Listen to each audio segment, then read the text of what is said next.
Saya dipanggil sendirian Oleh? oleh Presiden. Presiden pada waktu ditemani oleh Pak Pratikno. Jadi saya heran, biasanya yang memanggil itu berlima, ini kok sendirian. Dan dipanggilnya juga bukan lewat ruang wartawan, tapi lewat masjid kecil itu. Jadi dijemput dari sana. Nah itu di sana, begitu saya masuk, Presiden sudah marah. Presiden sudah marah, menginginkan, karena baru saya masuk itu, beliau sudah teriak, hentikan. Kan saya heran, hentikan, yang dihentikan apanya gitu kan. Setelah saya duduk, ternyata saya baru tahu kalau yang suruh hentikan itu adalah kasusnya Pak Setnov. Ketua DPR waktu itu? Ya, Ketua DPR pada waktu itu mempunyai kasus IKTP, supaya tidak diteruskan. Nah, sprindik itu kan sudah saya keluarin 3 minggu yang lalu, dari Presiden bicara itu. Sprindik itu tidak mungkin, karena KPK tidak punya SP3, tidak mungkin saya berhentikan, saya batalkan. Ya. Kemudian, karena tugas di KPK itu seperti itu, makanya ya kemudian tidak saya perhatikan, saya jalan terus. Tapi akhirnya kan dilakukan revisi undang-undang, nanti kan intinya revisi undang-undang itu kan SP3 menjadi ada, kemudian di bawah Presiden, karena apa pada waktu itu mungkin Presiden merasa bahwa ini Ketua KPK diperintah Presiden kok nggak mau, apa mungkin begitu kemudian Itu gelagat awalnya ya? Ya. Jadi ini sebuah kesaksian ya, dan fakta yang Pak Agus alami bahwa Bapak dipanggil oleh Presiden untuk menghentikan kasus IKTP yang mentersangkakan Setia Novanto waktu itu menjadi Ketua DPR. Ya. Bapak bersaksi itu ya? Saya bersaksi. Saya bersaksi dan itu memang terjadi yang sesungguhnya saya alami sendiri. Saya awalnya tidak cerita kepada komisioner yang lain, tapi setelah beberapa lama itu kemudian saya cerita. Dan terkait dengan pernyataan Bapak Agus Raharjo yang disampaikan di sebuah media, saya ingin menyampaikan beberapa hal. Yang pertama, setelah dicek tidak ada pertemuan yang disebut-sebut dalam agenda Presiden. Yang kedua, kalau kita lihat kenyataannya proses hukum terhadap Bapak Setia Novanto berjalan seperti yang kita ketahui bersama, jalan pada tahun 2017, berjalan dengan baik gitu, dan sudah ada putusan pengadilan yang berkekuatan hukum tetap pada saat itu. Dan kalau teman-teman cek pernyataan resmi dari Bapak Presiden tanggal 17 November 2017, Bapak Presiden menegaskan agar Bapak Setia Novanto mengikuti proses hukum yang ada di KPK, dan Bapak Presiden yakin bahwa proses hukum itu akan berjalan dengan baik ya.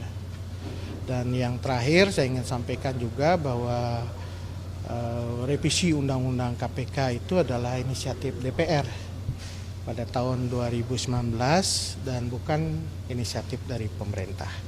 Sekira itu saja yang ingin saya sampaikan terkait dengan pernyataan Bapak Agus Raharjo ya. Jadi nggak tahu kan itu tidak ada di dalam agenda resmi Presiden, tapi biasanya kan ada agenda-agenda di luar agenda resmi yang di-share ke media. Itu sudah di cross check juga, tidak ya, ada pertemuan sama sekali. Informasi yang saya miliki adalah tidak ada agenda saat itu dengan Bapak Presiden. Sebutkan juga di dalam pertemuan tersebut ada Pak Pratikno. Pak Pratikno sendiri sudah sempat ngobrol-ngobrol kalau tidak ada hal tersebut, tidak ada pertemuan tersebut. Nanti bisa dicek ke Pak Pratikno karena beliau saat ini berada di Dubai ya.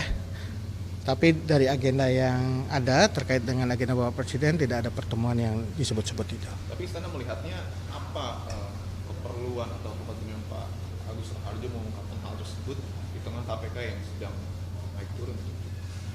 Ya, kita semua berharap KPK bisa menjalankan tugas fungsinya dengan baik. Kita harus mendukung itu tidak hanya dalam proses penindakan hukum tetapi juga dalam pencegahan korupsi. Jadi kita semua sebenarnya sepakat termasuk Presiden itu mendorong penguatan KPK itu dijalankan dan kita lakukan secara bersama-sama itu. Baik itu oleh pemerintah, oleh DPR dan juga oleh masyarakat sipil. Ada motif politik tidak kira-kira dari statement? Saya nggak bisa menjawab itu ya. Beli ada kekhawatiran nggak misalkan ganggunya citra pemerintah atau misalkan adanya unsur sentimen negatif kepada pemerintahan ke depan akibat dari pernyataan para Agus Raharjo ini, Pak? Ya, saya kira masyarakat bisa menilai ya, bisa meng-cross check, melihat informasi itu secara baik apakah benar atau tidak gitu, dan juga melihat kenyataan-kenyataan yang ada. Sekali lagi saya sampaikan bahwa Presiden sudah secara resmi menyampaikan tanggal 17 November 2017 dan jejak digitalnya ada bahwa beliau mempertegas agar Setia Novanto mengikuti proses hukum tanggal 17 November 2017. Teman-teman bisa cek bersama. Dan itu memperlihatkan bagaimana Presiden berkomitmen juga dalam proses hukum, ya, mendorong proses hukum itu berjalan dan yakin proses hukum itu berjalan dengan baik di KPK. Dan kita ketahui setelah itu proses berjalan di KPK dan ada putusan pengadilan ini berkekuatan hukum tetap. Ya. Jadi kemarin kan disinggung juga soal revisi undang KPK. Jadi sebenarnya berarti bisa membantah bahwa memang akibat kejadian kasus presiden yang disebut marah-marah itu akhirnya membuat jadi revisi undang KPK itu. Ya, revisi KPK kan terjadi tahun 2019 ya. 2 tahun setelah penetapan Pak Setia Novanto menjadi tersangka. Ini kita bisa lihat apakah itu ada hubungannya. Karena ini proses yang berbeda ya, yang terjadi 2 tahun setelah itu.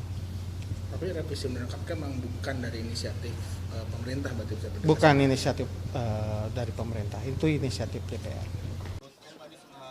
Tadi kan sempat disinggung banyak soal KPK, Pak Anies.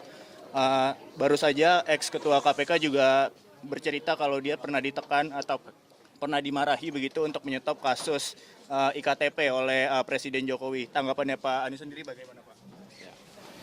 Ya, menurut hemat kami, tugas dan kewenangan KPK harus dikembalikan sehingga KPK memiliki independensi, memiliki ruang untuk menegakkan hukum tanpa ada intervensi dari manapun juga. Dan itu perlu ada supaya benar-benar menjadi institusi yang kredibel.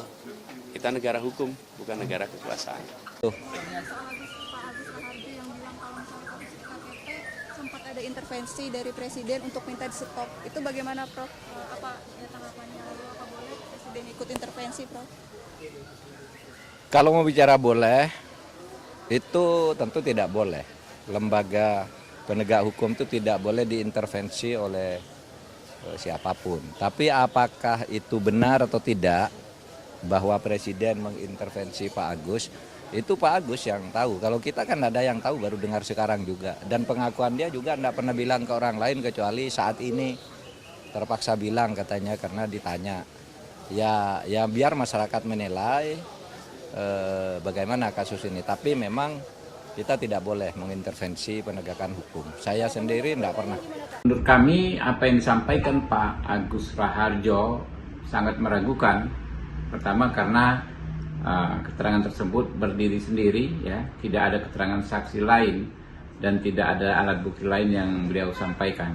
Kedua, dari motif penyampaian informasi tersebut kami juga mempertanyakan apakah ini ada motif politis karena terjadi ya disampaikan di tahun politik.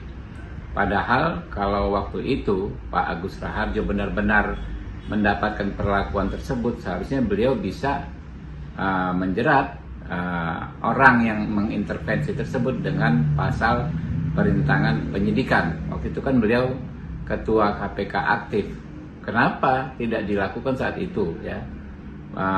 Menjerat orang yang dianggap mengintervensi dengan pasal perintangan penyidikan.